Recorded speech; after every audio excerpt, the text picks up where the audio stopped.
ગુજરાતનો આવાજ।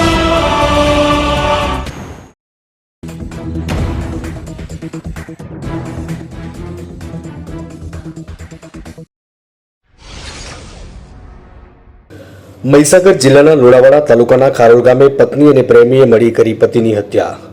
આરોપી મહિલાએ પોતાના મિત્રોને મદદથી પતિની હત્યા કરી મૃતદેહને ગામના સીમમાં તળાવમાં ફેંકી દીધો। મહીસાગરના લુણાવાડા તાલુકાના ખારોલ ગામમાંથી હૃદયદાવક ઘટના સામે આવી। એક પત્નીએ પોતાના પ્રેમી સાથે મળીને પતિની હત્યા કરી નાખ્યાનો ચોંકાવનારો બનાવ સામે આવ્યો।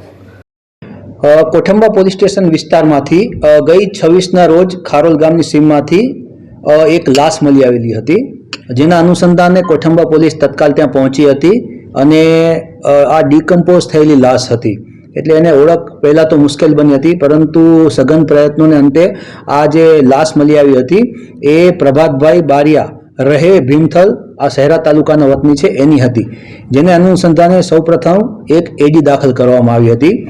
આ એડીને અનુસંધાને આ જ્યારે પ્રભાતભાઈના મૃતદેહને પોસ્ટમોર્ટમ કરાવવામાં આવ્યો ત્યારે પોસ્ટમોર્ટમ રિપોર્ટના આધારે એ જાણવા મળ્યું કે એમના શરીર ઉપર લગભગ 16થી વધારે ઈજાઓના નિશાન હતા અને માથામાં ગંભીર પ્રકારની ઈજાઓ હતી, જેના આધારે આ એડી મર્ડર કેસમાં કન્વર્ટ થયેલી હતી।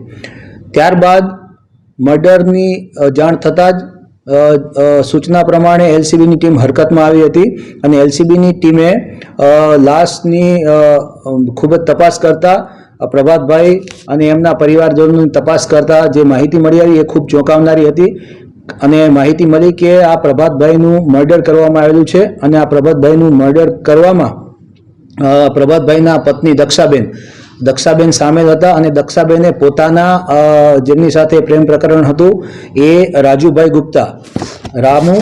ગુપ્તા સાથે મળી અને એની સાથે આ મૃત્યુ નિપજાવ્યું હતું અને એક ષડયંત્ર હેઠળ પહેલાં તો રામુ ગુપ્તાએ સૌથી પહેલાં 50,000 રૂપિયા આપી અને પોતાની સાથે ફેક્ટરીમાં કામ કરતા બે વ્યક્તિઓ જેનું નામ છે ગણપત અને ગોપાલ અને અશ્વિન, એમાં ટોટલ 3 લોકોને 50,000 રૂપિયાની લાલચ આપી અને પોતાની સાથે કર્યા હતા। ત્યારબાદ મરણ જનાર પ્રભાતભાઈને એમના ઘરેથી બાઇક ઉપર કામ છે એવું કહી અને તળાવના કાંઠે લઈ ગયા હતા અને એ તળાવના કાંઠે આ ચારે જણાએ સાથે મળી અને પૂર્વ આયોજિત કાવતરા પ્રમાણે તેમને માથામાં પાવડાના ફટકા મારી અને હાથ રૂમાલથી તેમનું ગળું દબાવી અને તેમનું મૃત્યુ નિપજાવી અને તેમની લાશ એ તળાવમાં નાખી દીધેલી હતી। ત્યારબાદ 26 તારીખે આ બોડી ગામના સરપંચના ધ્યાનમાં આવતા એમણે પોલીસની જાણ કરી હતી અને પોલીસે પછી એમનું એડી નોંધી અને વિગતવારની તપાસ કરતા આ સમગ્ર ષડયંત્રનો પર્દાફાશ થયો હતો। આરોપી મહિલાએ પોતાના મિત્રોની મદદથી પતિની હત્યા કરી મૃતદેહને ગામની સીમના તળાવમાં ફેંકી દીધો। પોલીસની મળેલી બાતમીના આધારે મૃતદેહને બહાર કાઢી પોસ્ટમોર્ટમ કરવામાં આવ્યું। પોસ્ટમોર્ટમ રિપોર્ટમાં હત્યા થઈ હોવાનું સ્પષ્ટ થતાં પોલીસે આ મામલે તપાસ શરૂ કરી। પોલીસે તપાસ દરમિયાન મૃતકની પત્ની અને તેના પ્રેમી સહિત 4 આરોપીની ધરપકડ કરી છે। આરોપીની પૂછપરછ કરતા સમગ્ર ઘટનાનો ભેદ ઉકેલાયો છે। આ ઘટનાએ સમગ્ર વિસ્તારમાં ચકચાર મચાવી દીધી છે। પોલીસે આરોપીઓ સામે હત્યાનો ગુનો નોંધી વધુ તપાસ હાથ ધરી છે। સંતરામપુરથી અમીન કોઠારીનો રિપોર્ટ।